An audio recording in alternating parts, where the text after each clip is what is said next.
से पहचाना, मेरे स्वभाव को नहीं पहचान पाई।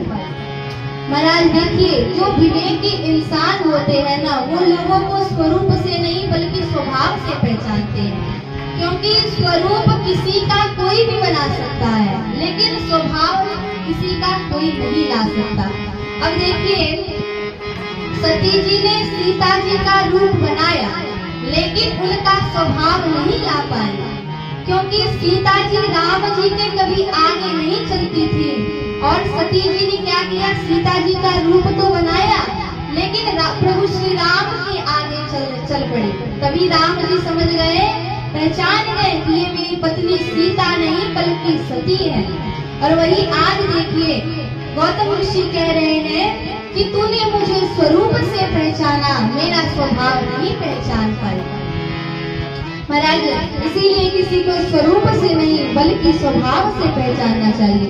गौतम ऋषि ने अपनी पत्नी को भी श्राप दे दिया कि तू भी यहाँ कई हजार वर्षों तक पत्थर बन करके, हवा का पान करके या फिर उपवास करके रहेगी।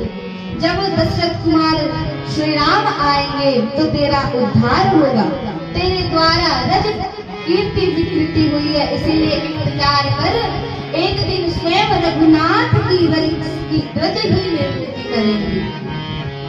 वही आज विश्वामित्र जी कह रहे हैं कि राम, आप अहिल्या पर कृपा कीजिए।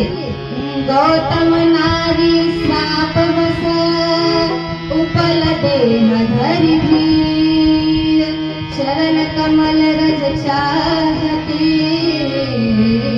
कृपा करहु रघुवीर। जैसे ही विश्वामित्र जी ने कहा कि राम, आप अहल्या जी पर कृपा कीजिए, प्रभु ने अपने चरणों का रज स्पर्श कराया। महाराज देखिए, प्रभु श्री राम ने अपने चरण को स्पर्श नहीं कराया, चरण के रज को स्पर्श कराया, क्योंकि श्री राम मर्यादा अवतार है और अहल्या जी कौशल्या से कई गुनी बड़ी है। देखिए, प्रभु श्री राम कुछ भी भूल सकते हैं, किंतु मर्यादा कभी नहीं भूल सकते, इसीलिए रज का स्पर्श कराया। बाबा कहते हैं कि परसद पद पावन सुपन सावन, प्रकट भई तप पुंज सही, देखत रघुनायक जन सुख सागर, सन्मुख होई कर जोड़ी रही, अति प्रेमय धीरा, पुलक शरीरा, झुक नहीं आवई वचन कही, अतिशय बड़ भागी, शरण मिलावी, जुगल नयन जलधार हरि। महाराज, जैसे भगवान ने अपने चरण रज को स्पर्श कराया, अहल्या जी तुरंत खड़ी हो गई और प्रभु को सामने से देखा। महाराज, उनका एक एक रोम पुलकित हो गया, शब्द ही समाप्त नहीं हो, शब्द ही समाप्त हो गया। महाराज देखिए, जिन बातों को जिह्वा नहीं बोल पाती है ना, उन बातों को आंखें बोल जाया करती है। जब जिह्वा बंद हो जाती है तो ये झलकने लगते हैं। इतने अधीर हुई अहल्या जी कि भगवान के चरणों में लौट गई। तुरंत प्रभु श्री राम ने उन्हें उठाया और महाराज श्री राम जी ने अपने हाथों से उनके आंसू को पोंछे और उन्होंने कहा कि आप कुछ कहना चाहती हैं, कहिए। कि प्रभु, लोग कहते हैं कि मेरे पति ने मुझे शाप दिया।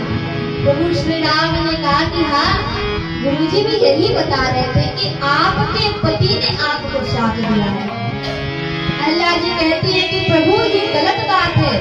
अगर मेरे पति मुझे शाप दे करके पत्थर नहीं बनाते तो आपका दर्शन आज मुझे कैसे प्राप्त हो पाता। महाराज कहती है कि प्रभु, आपके दर्शन का क्या लाभ होता है, कोई जाकर के शंकर भगवान से पूछे। कोई जाकर के शंकर भगवान से पूछे, प्रभु, मैं मति से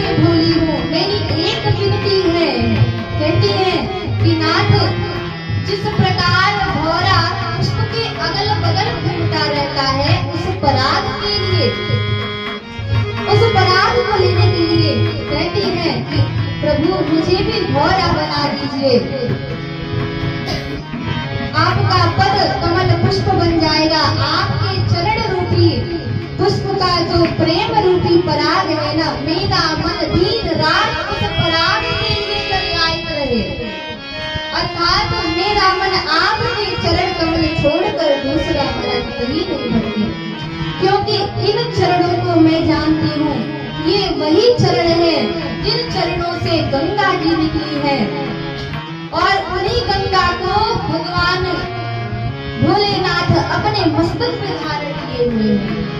कहती है प्रभु ये वही चरण है जिन्हें ब्रह्मा जी ने पहली बार अपने हाथों से पूजन किया है। कहती है कि आज मेरे से बड़भागी और कौन अभी होगा। आपने ये वही चरण की रज आज मेरे ऊपर रखा हुआ है। प्यारे भक्तों, गोस्वामी तुलसीदास जी लिखते हैं, एक ही भाग्य से धारी गौतम नारी, बार बार हरि चरण परे, जो अति मन भावा सो वर पावा, गणपति लोक आनंद भरे, गणपति लोक आनंद भरे। मन चाहा वरदान प्राप्त करके अहिल्या जी अपने पति गौतम जी के लोक चली गई। यहाँ पर प्यारे भक्तों गोस्वामी तुलसीदास जी अपने निर्णय सुनाते हैं, अस प्रभु दीन बंधु हरि, कारण रहित दयाल, तुलसीदास सटते ही भजो, छाड़ी कपट प्यारे भक्तों, गोस्वामी जी कहते हैं कि अस प्रभु दीन बंधु हरि,